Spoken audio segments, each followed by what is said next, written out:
Who doesn't like a good old compact Becker knife like the BK-40? Honestly, the design is epic and a fantastic companion or camp knife. Well, K-Bar has basically taken that idea and made it into a folder with the K-Bar Becker BK-40. But also, how does it compare to a classic Rat Model 1?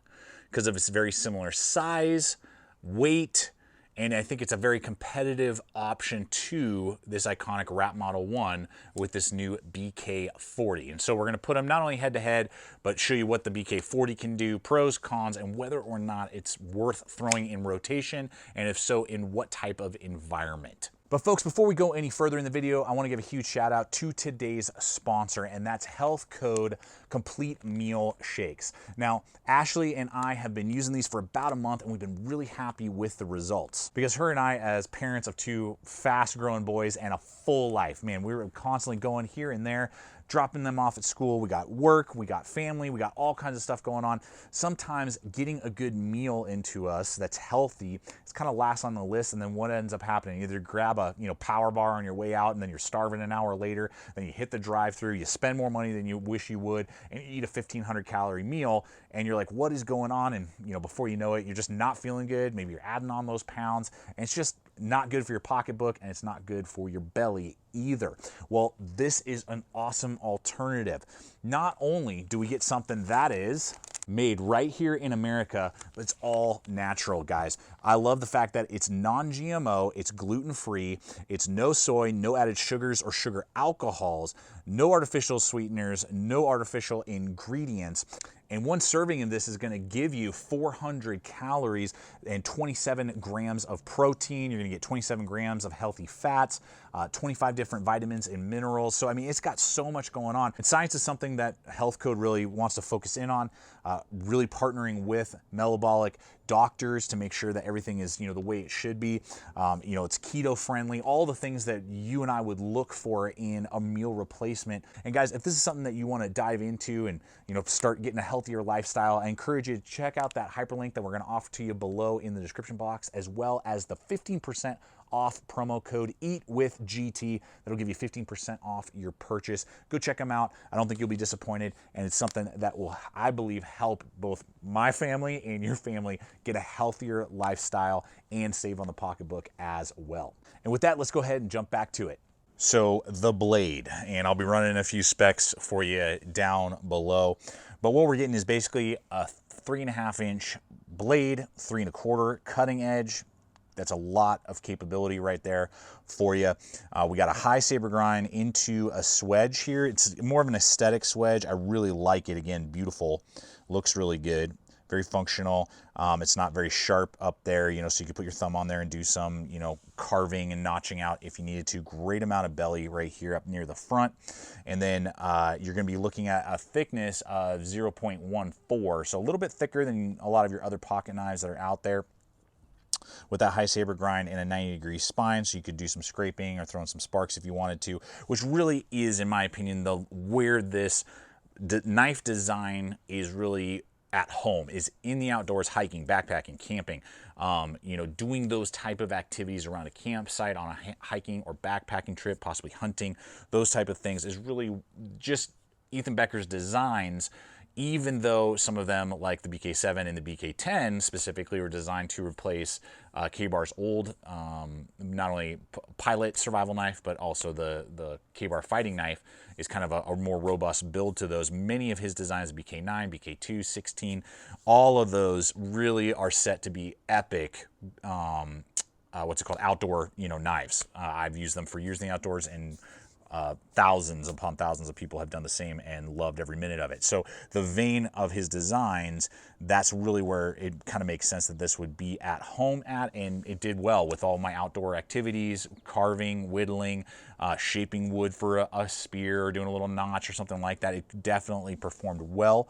I was happy with the edge geometry out of the box. This is factory edge that you're seeing. But on your everyday tasks, cutting through cardboard, more food prep, packaging, man-made stuff, that's where really the Rat Model 1 will outperform it, because not only is it back at the back stock 0.11, so thinner, but with the full flat grind versus the high saber, it's just going to be a better slicer. It will do fine with those tasks, cardboard, and all that, but you will notice that it will get a little bit bogged down because of just the thicker blade and the different grind angle and edge geometry that it is going to have.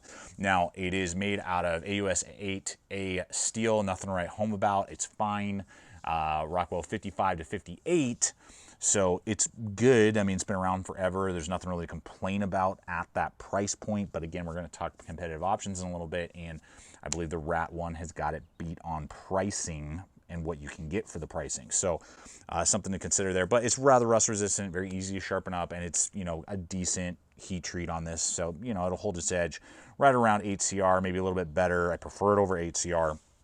On the back spine, does say China right there. That is where it is made, I guess. I thought AUS 8 was more of a Taiwanese blade, so it won't matter to you, or maybe a sticking point in that regard. So that's the blade shape and overall designing. Let's go ahead and go on to deployment. We got these ambidextrous thumb studs right here that are very easy to engage on either side. Now they have zero jimping. They're literally just like a cylinder.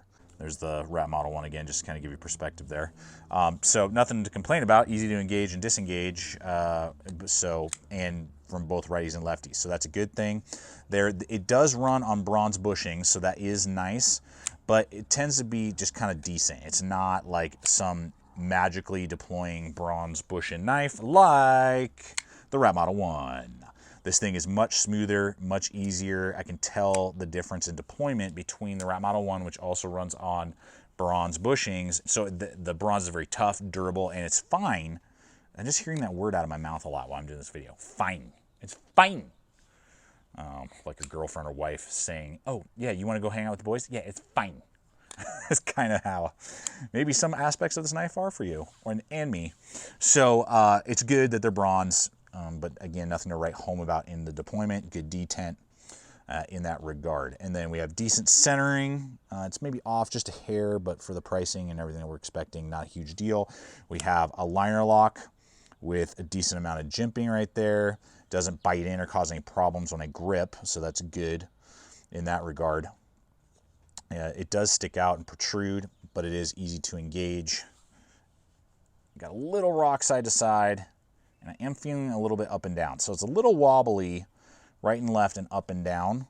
Not in a way that would, I feel, disconcerting. But let's just see here. I haven't messed with my Rat Model 1 in a while. Oh, yeah, way tighter. We have a way tighter lockup. No rock, up and down, left and right. And guys, I literally have no dog in this fight.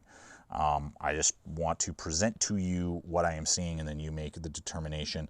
Big, generous handles with that Zytel, same that they use on all the Becker products out of the gate. Very slick, but very comfortable. It's going to be very organic, feel very good in the hand.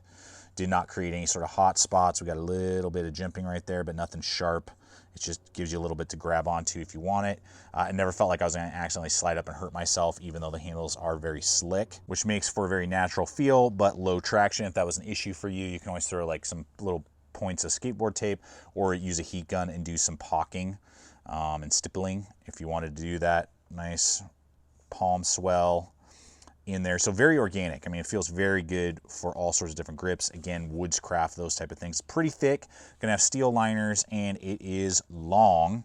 And so it actually comes in at 5.4 ounces, whereas the Rat comes in at 5.07. So it's actually gonna be heavier and slightly bulkier, slightly thicker than your Rat Model 1 would be.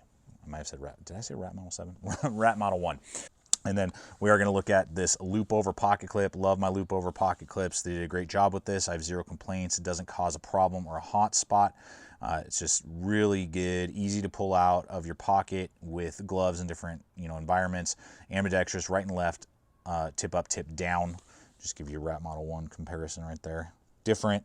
Not a complaint. I really like loop over wire pocket clips though, and so Becker has done that, or keep saying Becker, K-Bar has done that. So good deep ride and no issues there. So many of you may be watching this video because of the price, and for those of you who don't yet know, that pricing is going to be $37, which is what I paid for it over on GP Knives. This is starting to hit the market right around that, you know, high 30s, low 40s price point. So we will have links for you guys below, not only for the BK-40, but also for the Rat Model 1 with all of its variants as well. So that throughout this video, if there is an item that you, of these two, that is more connecting with you, we appreciate when you use those hyperlinks that we provide for you in the description box below. So that's why I've been going with the Rat Model 1 today, not only because of its very similar shape, size, dimensions, weight, but also pricing. The difference is going to come kind of in twofold. First off, the BK-40 is made in China, the Rat Model 1 is made in Taiwan, and there is a difference. Just in fit and finish, quality control, and a lot of other things that we could not get into today.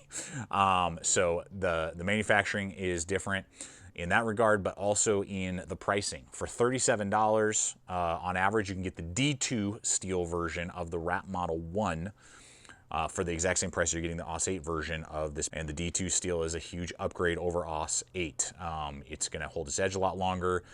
It takes a little bit longer to resharpen, but the edge retention is just a lot better than what the AUS 8 is on this BK-40. And for just around $30, you can get the AUS 8 version of the Rat Model 1. And it'll have very similar edge retention and capabilities to what the AUS 8 is on the BK-40. I mean, they're the same steel, and they have very similar heat treats and edge retention performance from what I have seen. So you can get, for, you know, $7 to $10 less, the exact same performing steel, and for the same price you can get D2, which will definitely outperform what is on the currently on the BK-40. In comparison to the BK-16, obviously, in my opinion, a fixed blade when you're outdoors is always better than a folder, but a lot of you, maybe you have a BK-2 or you have a BK-7 or 9, you know, that you rock a lot of the time for your big work, chopping and batoning and heavy work, and then you just want something small, you know, to do basic camp tasks, cut cordage, maybe do a little food prep, you know, whittle and carve. You could get very similar performance in that regard of ergonomics and just the way the knife is designed to the BK-16. So that's just something to kind of note. It may, for many of you, kind of replace the need that you could just take a big heavy knife and this folder with you and get basically the very similar work done that knives of the BK-16 itself or similar sizing could do. So for many of you, that may be a very tantalizing desire and something that the BK-40 can offer to you that some other folders just don't. So hopefully, guys, that you have enjoyed this video. That's my take on the BK-40. I want to hear from you guys what your experience, any questions maybe that you have on the design that I missed. I always look forward to the comments and do my best to answer questions that you guys may have for me. Love you guys so much. Check out the other video popping up. Subscribe if you're not yet a subscriber to the channel. We're throwing up content like this all the time, breaking it down for you so that you have a good idea of what to go for and what you're going to get out of your products. That's what I always want to do here at the channel with these type of videos. And until next time, always remember, stay equipped, stay prepared. I'll see you out there.